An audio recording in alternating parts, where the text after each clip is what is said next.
and welcome to Anime Audio Commentary. Today I'll be commenting on episode 36 of Fullmetal Alchemist Brotherhood. If you'd like to watch along, then start watching now.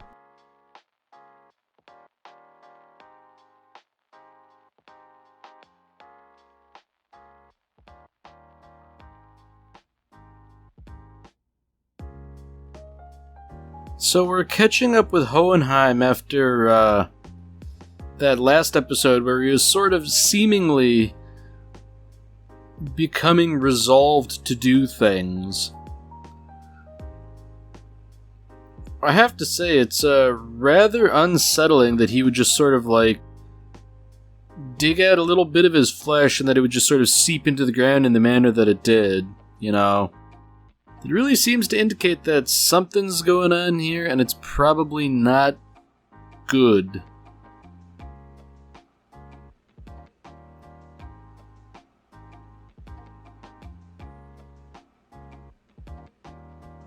So, it seems like this episode is sort of expanding on what we had kind of learned about Hohenheim, in that his seeming immortality has sort of distanced him from humanity, and it would seem as though that Trisha Elric did a reasonable job at grounding him, or at the very least trying to. I mean, it certainly seems like just having a family didn't solve all of his problems. Especially because he seems convinced that he's going to outlive them. And to be fair, he has good reason to believe that. But that doesn't mean you give up on the whole business, you know? You know, it's interesting that the way we're seeing him now, he just seems like a fairly normal guy, whereas every time we'd seen him before from Edward's perspective, he was very distant and detached. You know, the truth is probably somewhere in between these two perspectives.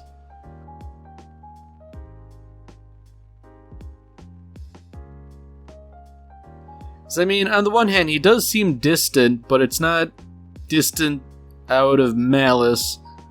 It's rather, you know, uncertainty. Like, he's not even, I guess, sold on, holding his own child. Or not sold on it, but, not certain, you know?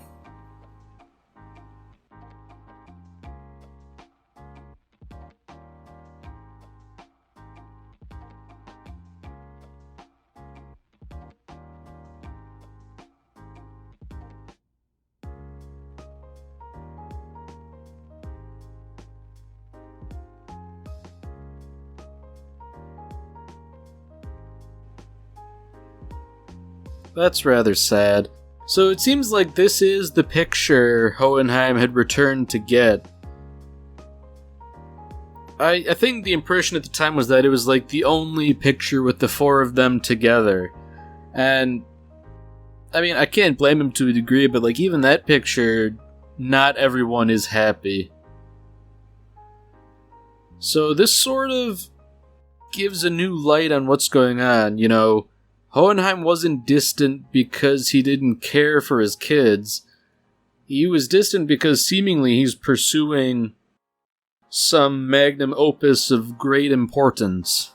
You know, he was sketching a little alchemical circle there, and it looked similar but distinct from the circle the homunculi and father are implementing.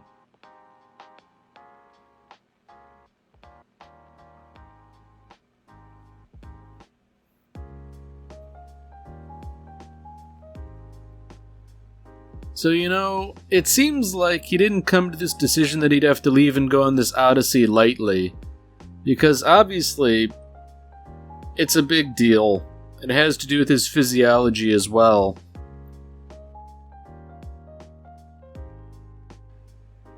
And the worst part is that he's just sort of not telling them what's going on because he can't bear to see them sad or disappointed. It's understandable to not want to disappoint your own kids. I mean, that's a burden I can't really imagine at my station in life, but I'd imagine it is a rather big burden.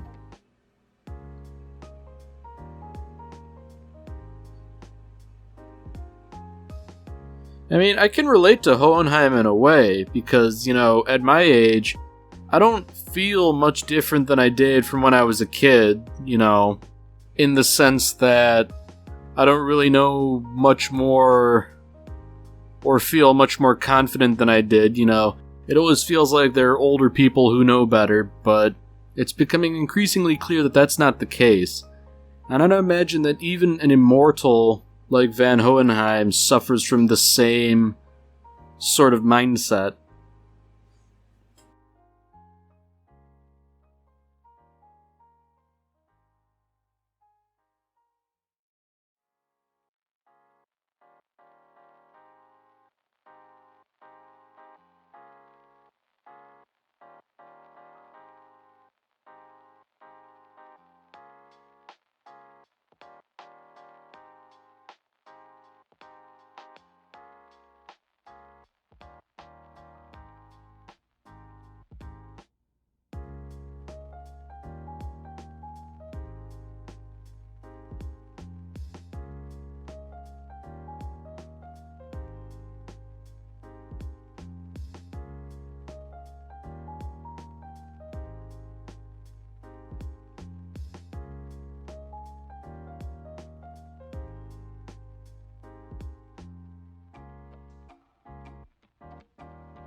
So back in the present day, we go back to this business at Briggs.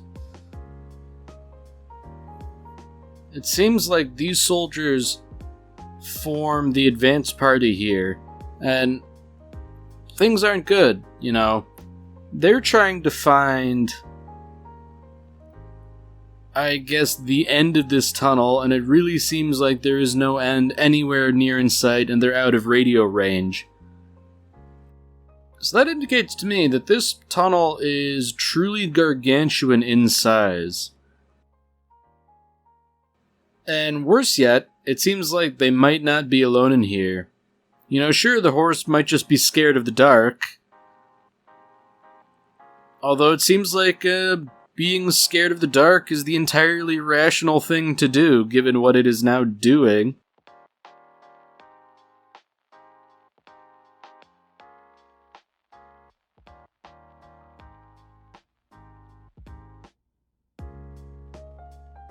Man, that really is the stuff nightmares are made out of. Like, there really is no fear older than the fear of the dark. Ah, boy. So back with the two generals. I have to admit, Armstrong is restraining herself admirably considering how buddy-buddy General Raven is getting. She strikes me as the type of person who's not big on physical contact. Especially if the person doing the touching is, being overly familiar.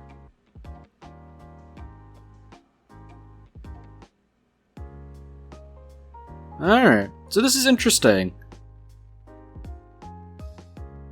It would seem as though that even though they're sort of kind of offering her immortality, it's not an actual guarantee. I mean, I feel like if General Armstrong were lesser in any regard, this might be a tempting prospect, but she is iron inside and out. She's not going to mess around with this.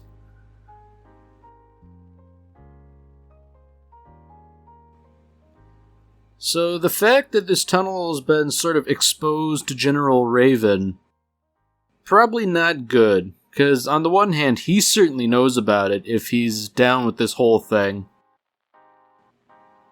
But it would just be a matter of General Armstrong playing off convincingly that she doesn't know what it's all actually about.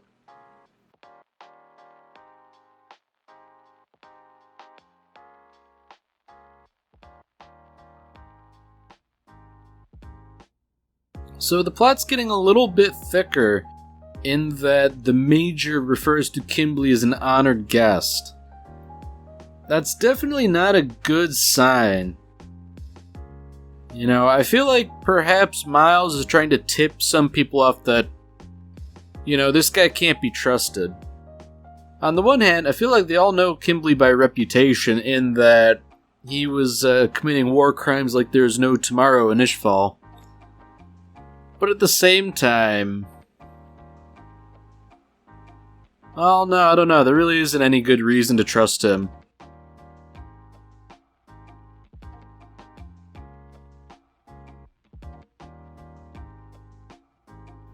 So it would seem as though the creature in the tunnel has really done a number on the soldiers. If only a soldier's arm made it out.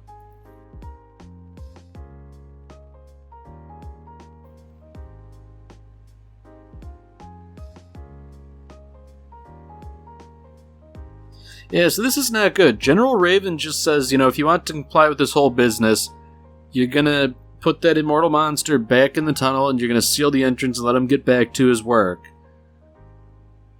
That he's saying this in front of the rank and file soldiers leads me to believe that he thinks his position is much stronger than it actually is.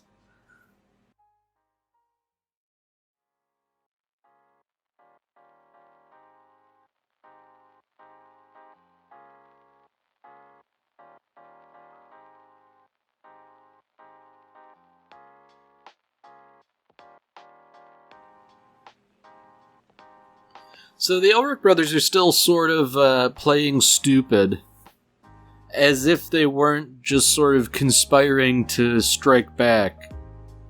Fortunately, General Raven doesn't seem to be particularly shrewd. You know, he's just sort of talking in the open with the Elric brothers. He's even gone so far as to inform the Elric brothers that Armstrong has aligned with him, at least in his own mind. Now, I feel like this officer here, he's acquitting himself admirably by talking back to General Armstrong. So obviously he doesn't know what's really going on here, but he's doing what he knows is right, and that's worth something. You know, he doesn't realize that General Armstrong's just sort of engaging in a ruse here.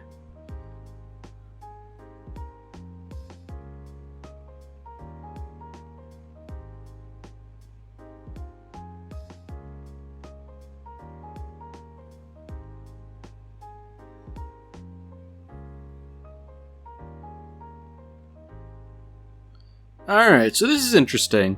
General Raven is invoking the name of Pride to get Sloth to kick it into gear. Sloth, as I'm sure we can all assume, is lazy to a fault.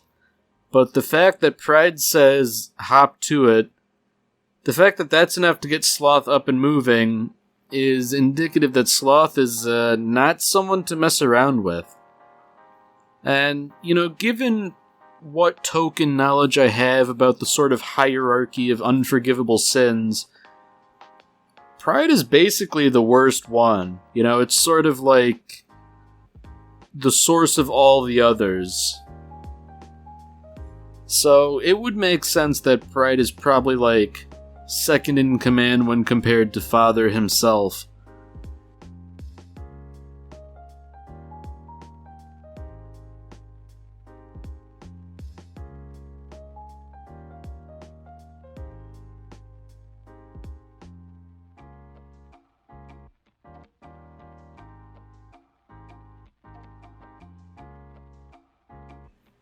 So the plot's getting a little bit thicker reading on the Alkahestry texts Scar's brother had saved. Because on the one hand, they're written in an ancient language that only an Ishvalan monk would be able to read. So it seems like whether they like it or not, they're going to need Scar beyond any shadow of a doubt.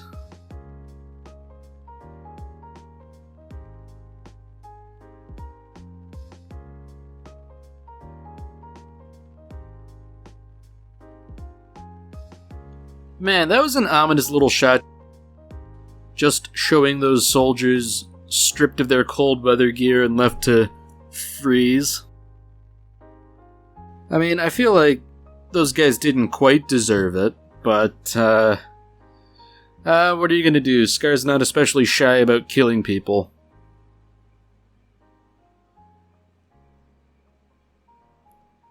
So now, if I were General Raven here, I might refrain from talking about survival of the fittest to General Armstrong. You know, I would say she subscribes to that belief too, but she feels that fittest means more martial prowess rather than noble standing. And I feel like if General Raven pushes his luck, she's going to prove it indisputably. And he's not gonna like it.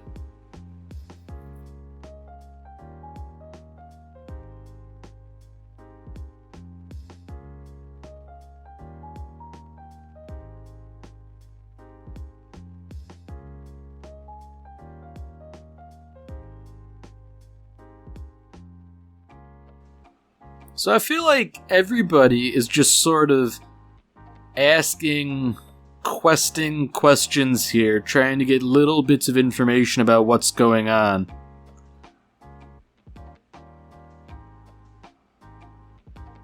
Oh dear. So General Raven is sort of confirming things the Elric brothers had already told General Armstrong. And given what she already thought based on what they said, yep, there we go. She's not playing anymore. General Raven's about to learn a really quick lesson in survival of the fittest.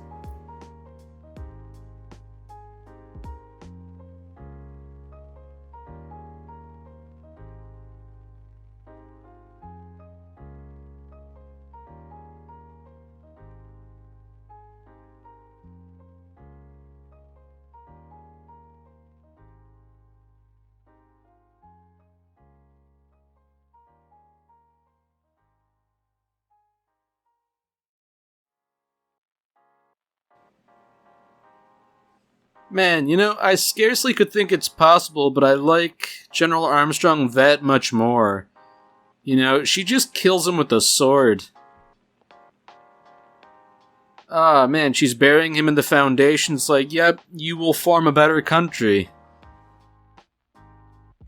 How does she get away with being so good? Man, I mean, at this point it's clear. She just killed a general, you know. All of those people who are engaging this conspiracy, they're as good as dead now.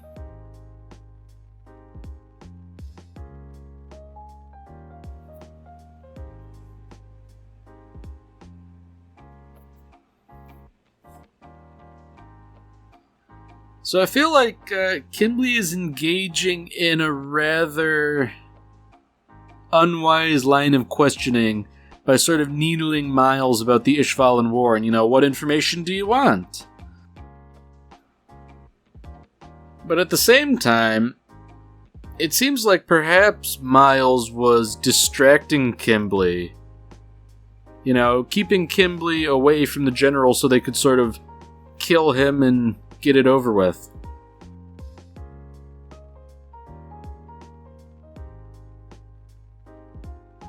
So I feel like this is a bit of a cunning strategy here, where the Major says, hey, do you know where the general might be? As if to imply that he is suspicious. I mean, obviously he is suspicious. Uh-oh. It seems like Kimberly has orders to just do whatever he wants if the general can't be found. So this is really not good, because I feel like whatever he wants translates to, I'm gonna start blowing things up. And that's definitely not going to be good for anyone.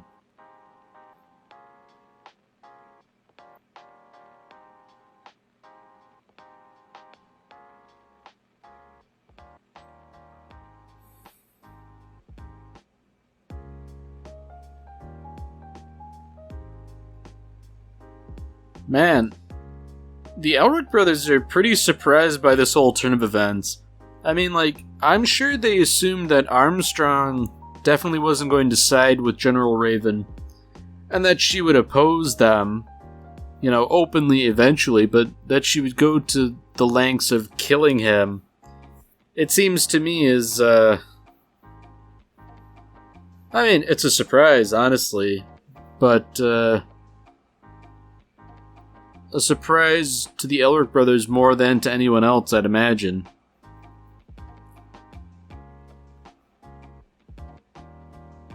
Ooh, that's a big twist. Turns out Winry's here too, so now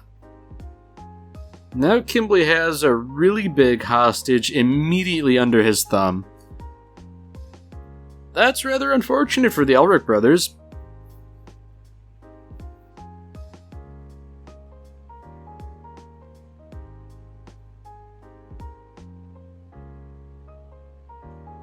Man, Kimberly's such a snake, King Bradley was looking out for you guys. Bet he was.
So, it's been a little while since we've heard from Roy, and now that he's getting the news about Kimberly and General Raven sort of in the same place, obviously that's going to set off warning bells.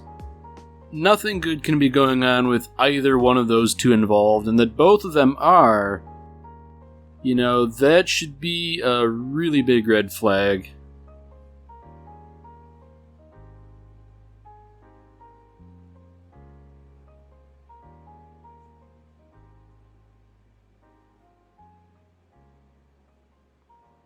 So I feel like, this is a bit of a coded exchange here, especially considering that General Armstrong has reached out to Mustang personally. Very interesting indeed.